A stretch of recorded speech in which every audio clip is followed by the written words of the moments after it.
갑자기 4억 7,524만 3천원, 갑자기 약 5억 원가량의 보조금을 받게 됩니다. 굉장히 석연치 않아요. 자, 그 다음에 한일운수라는 곳은 여태 자료가 없습니다. 보조금과 관련된 자료가 몇 년간 없다가 갑자기 2017년에 8억 82억, 죄송합니다. 8억 2,500만 원 맞습니다. 자, 네. 8억 2,500. 8억 2,500. 이게 단위가 1,000원이거든요.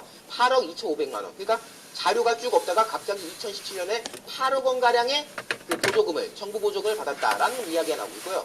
대박이 또 있습니다. 신성교통인데요. 1억 9,531만 6천 원. 약 2억 원가량의 보조금을 받던 회사가 갑자기 133억 563만 원을 받았다는 겁니다. 133억. 2억 원 보조금 받던 회사가 갑자기 133억 원의 보조금을 받게 된 거예요. 이게 비교해보니까 2016년에 비해서 약 68배의 규모라는 겁니다. 네. 이거는 말이 안 되는 거거든요. 물론 뭐 여하에 따라서 보조금이 증가할 수는 있습니다. 하지만은 2억을 받던 회사가 갑자기 100... 성공한 리더들을 끊임없이 독서한다. 리더들의 필수 루틴은 독서. 그들이 많은 독서를 할 수 있던 기계는 바로 오디오. 세스 고디는 이렇게 말했다. 오디오북은 인생을 바꿨다. 지금도 수많은 글로벌 리더들은 오디오북으로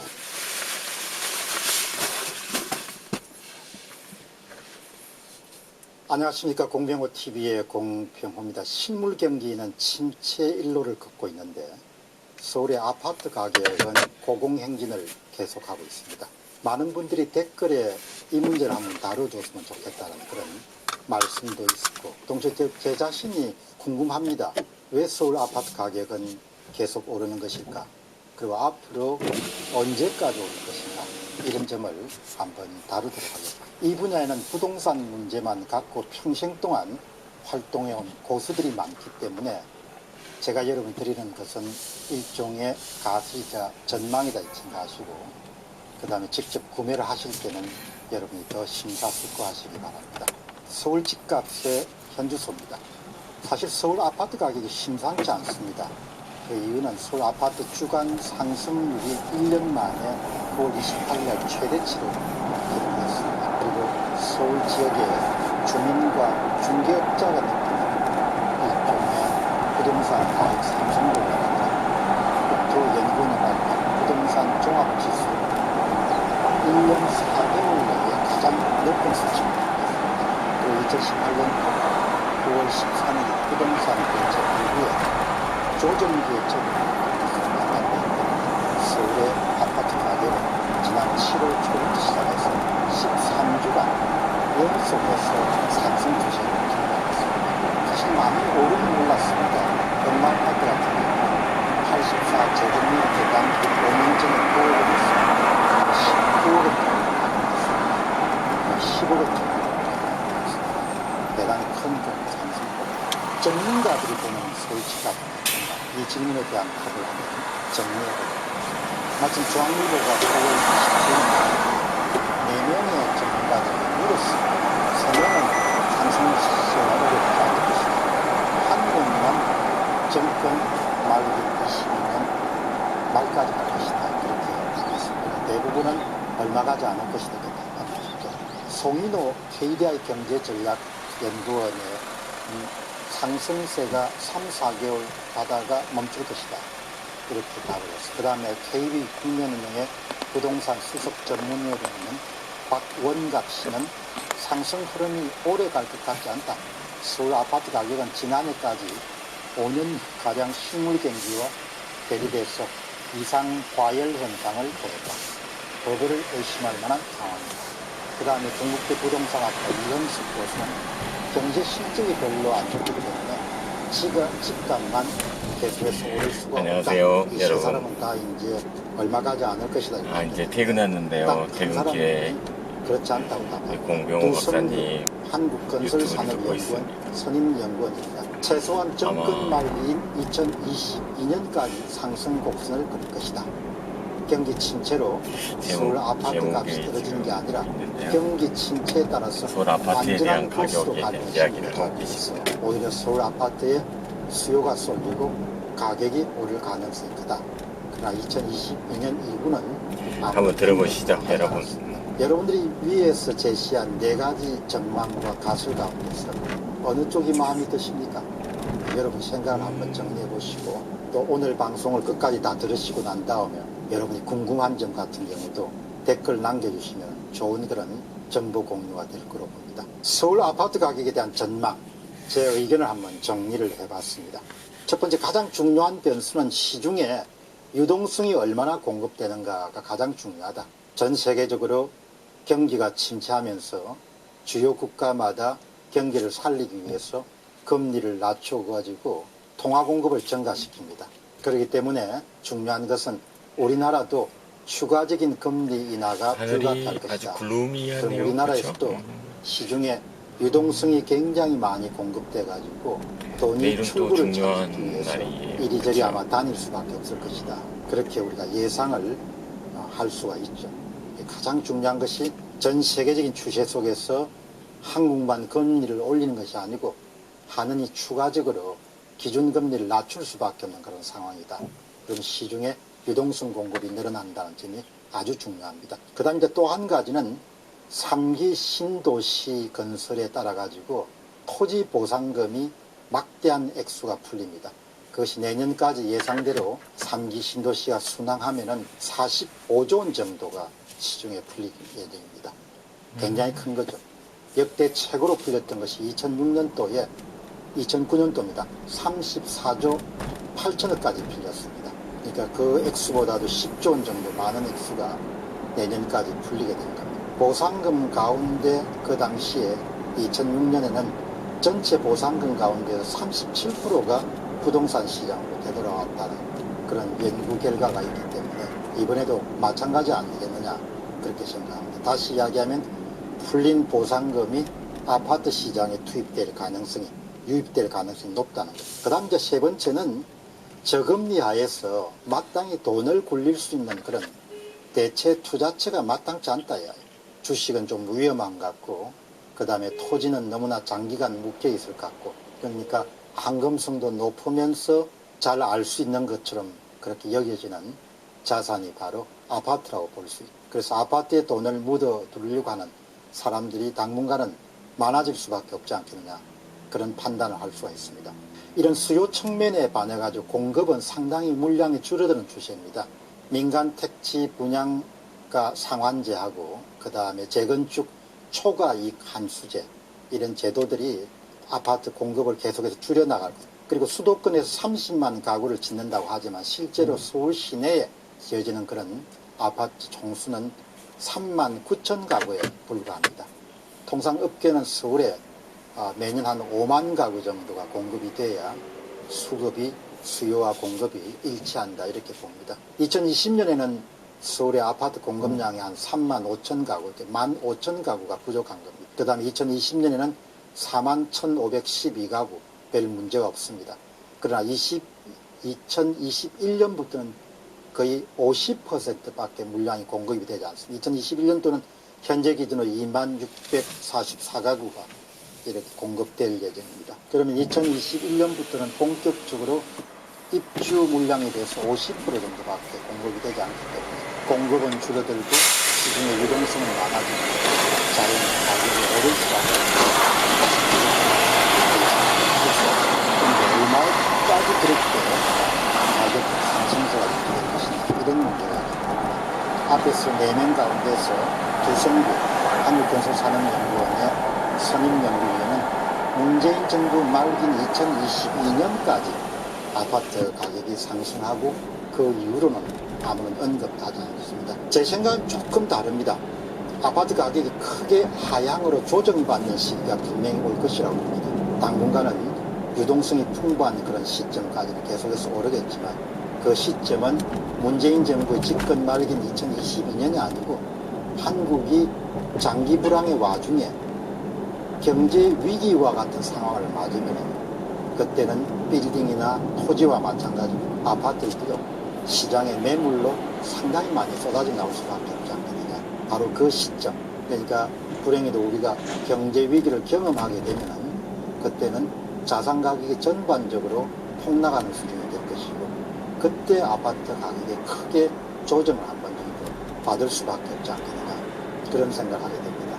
그래서 이제 앞에서 4명 가운데서 저는 두성주 씨처럼 상당 기간 동안 가격 상승세가 유지될 수밖에 없고 두성주 씨는 집권 말기까지 이렇게 못을 박았지만 저는 경제 위기가 발생하면은 자산 가격이 크게 조정되는 과정에서 아파트 가격이 한 번 정도 크게 출렁거릴 것이다. 방향은 하향세죠.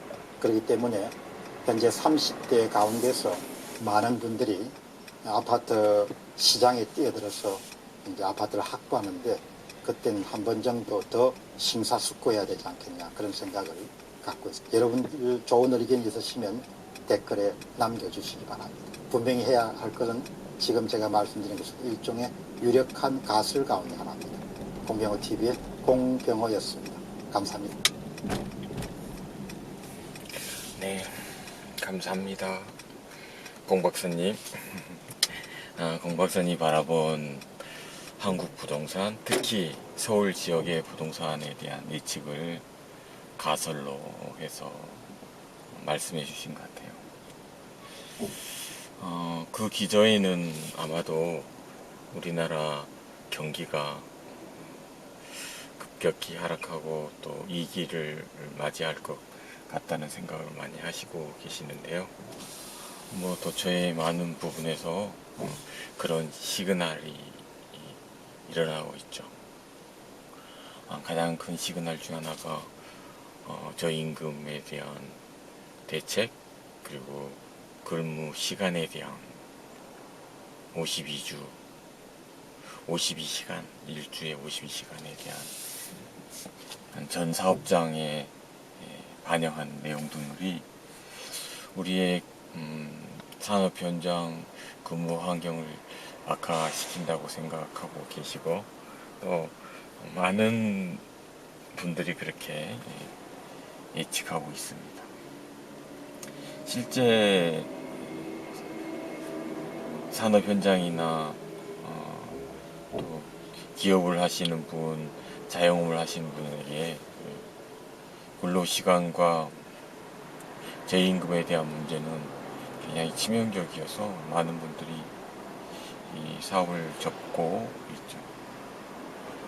또한 우리가 사업을 하게 되면 돈을 벌게 되고 또 돈을 벌면 계속해서 기술 개발에 투자를 하게 되는데 그런 기술 개발에 대한 투자가 계속 지속적으로 이루어지면 그것들이 생산성 향상을 가져오게 되고 그 기술을 우리는 또 노하우라고 하고 숨어있는 아주 기술이라고 그러는데 그런 기술이 대를 가지고 물려서 계속해서 좋은 기업, 좋은 기술이 전승되고 발전해야 됩니다. 그게 이제 외국에서 보면 특히 선진국 일본을 통해서 보면은 계속해서 100년 또 500년 뭐 1000년이 되는 그런 기업들을 갖게 되고 그런 기업을 통해서 계속 든든한 제조 기반을 갖게 되는 많은 예를 보게 됩니다. 우리나라도 이제 선진국이죠. OECD국에 가입되어 있고 1인당 국민소득이 3만 불 이상 되는 선진국이기 때문에 앞으로의 사회가 장인 사회로 가고 대를 물려서 가는 사회가 되는데 실제 많은 정책들은 그렇지 않죠. 정책이 곧 시스템을 만들게 되고 그 시스템 하에서 그 시스템이 잘 작동되면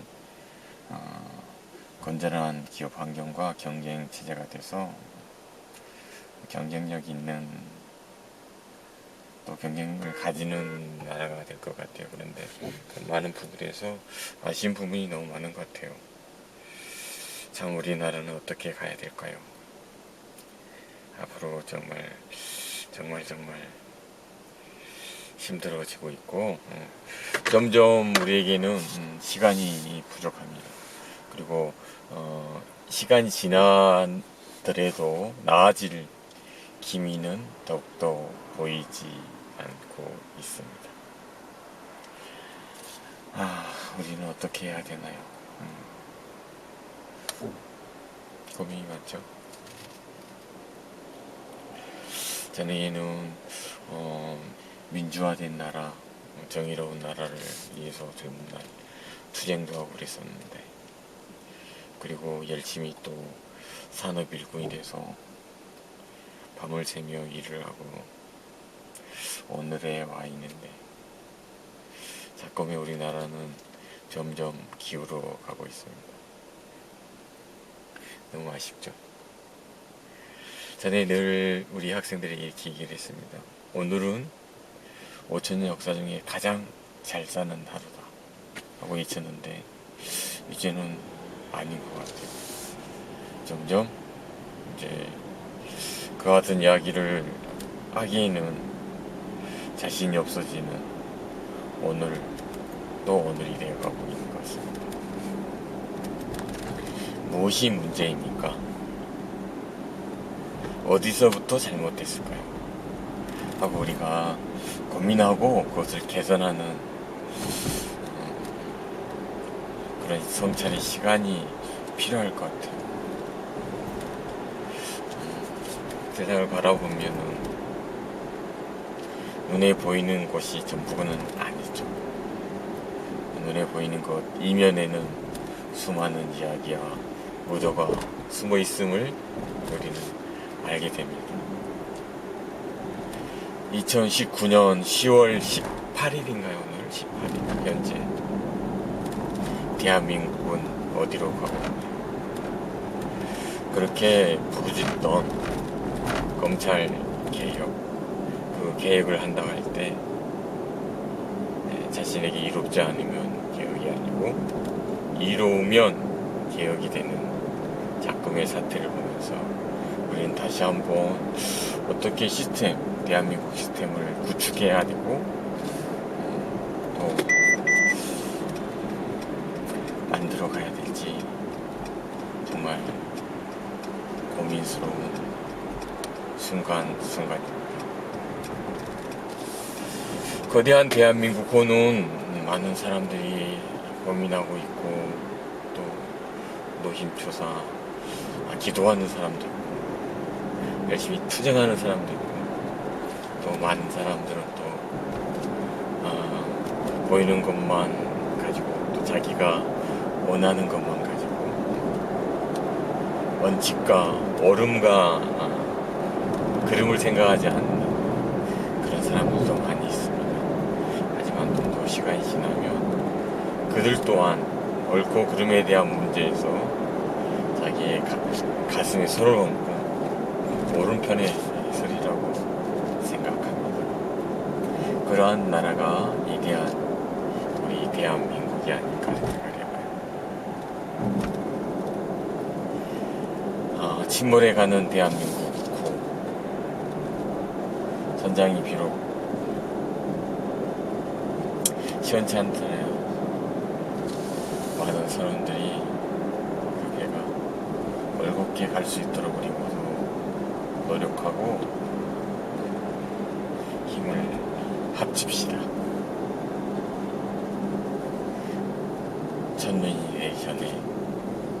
첫눈이 오기 전에 우리는 바른 대한민국 만들어 가야 됩니다. 그렇지 않으면 수십 년을 더 어려운 고개를 맞이해야 될지 모르죠. 언제나 역사는 돌고 돌아갑니다. 그의 이야기가 역사가 되듯이 우리의 이야기가 역사가 될 수 있도록 각자 믿는 신을 가슴에 안고 기도하면서 앞으로 나가는 오늘 하루가 되었으면 좋겠습니다. 공병호 박사가 걱정하는 부동산 문제 잘 생각해서 선택을 하시고 좋은 결과가 있기를 소망합니다. 언제나 모름지기 선택은 우리 모두의 것이죠. 어떻게 선택하느냐에 따라서 앞으로의 10년, 20년 30년, 그리고 100년의 역사가 달라질 겁니다.